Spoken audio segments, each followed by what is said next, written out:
Hi and welcome to CyberOne Training and Certification.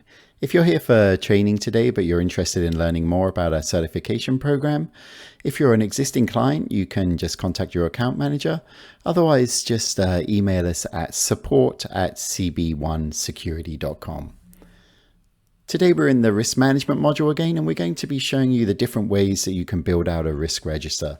In CyberOne, there are actually two manners that you can approach this using findings and the issue management module to actually categorize your risk and create a register from there, or actually building a risk register out of the risk management module. Okay, so let's start by getting into our management platform, and we'll show you the both methods. Okay, so here we are in our risk management platform, and as always, I'm going to go to the top right to select the module. We'll start in risk management today, and we'll go to our risk register tab. So we can create different records for all of the risks that we want to monitor very, very simply here.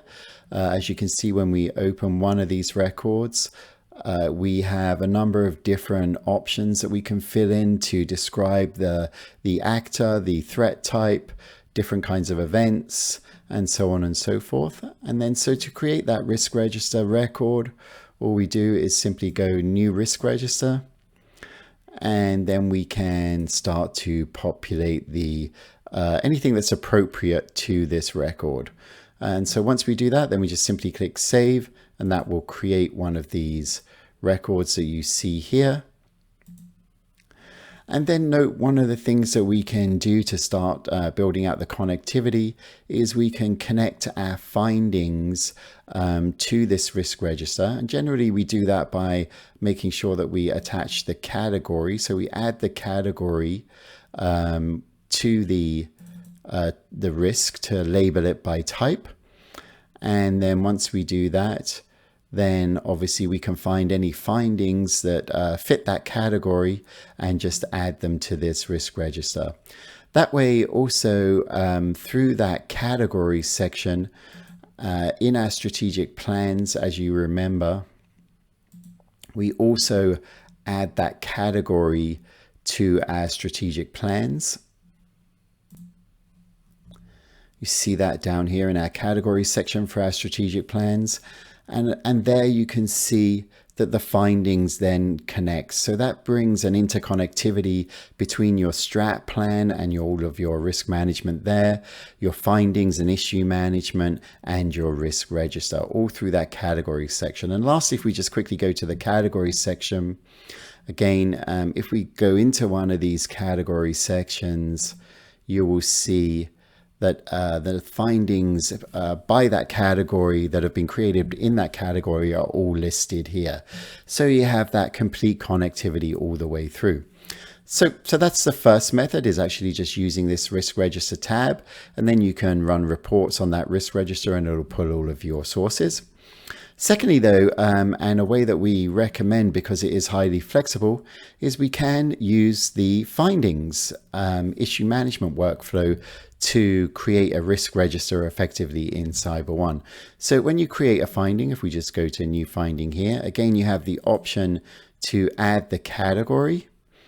And so there you start to classify the type of risk that you've discovered. And then once you've done that, that will be attached again to that category section, as you can see here. And so then the great thing about our findings tab, of course, is then you can begin to look at your findings by the different categories. You can just do a sort here and look at the different categories of risk that you've got here. Or of course, you can go to your view setting and you can create a view by category. So that brings up, this one in this case brings up all of our business continuity categories and see all of the findings related to that category. Similarly, again, just as a reminder, if we go into business continuity here in our actual categories tab, you'll see those same findings attached here.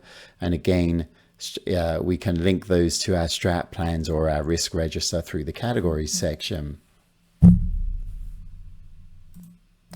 So the separation between the two here effectively might be that in the risk register, you might want to add external threats and potential vulnerabilities that may not be necessarily germane to the business, but that you want to be aware of, and you can prioritize them as such. Whereas findings, when you actually create a finding, you're really saying that this is more than a vulnerability, it's a risk, or it's a vulnerability to the actual business itself. It's something that we should be looking at and thinking about how we're going to mitigate it. And of course, we can prioritize that and do that in accordance with the priorities of the business. But that way you've got that record that tells you that you've got a vulnerability that you've got to take care of. So there you go. Those are the two ways you can effectively build risk registers and monitor your risk in CyberOne through the actual risk register tab itself or the findings tab. And that concludes our training for today. Thank you very much.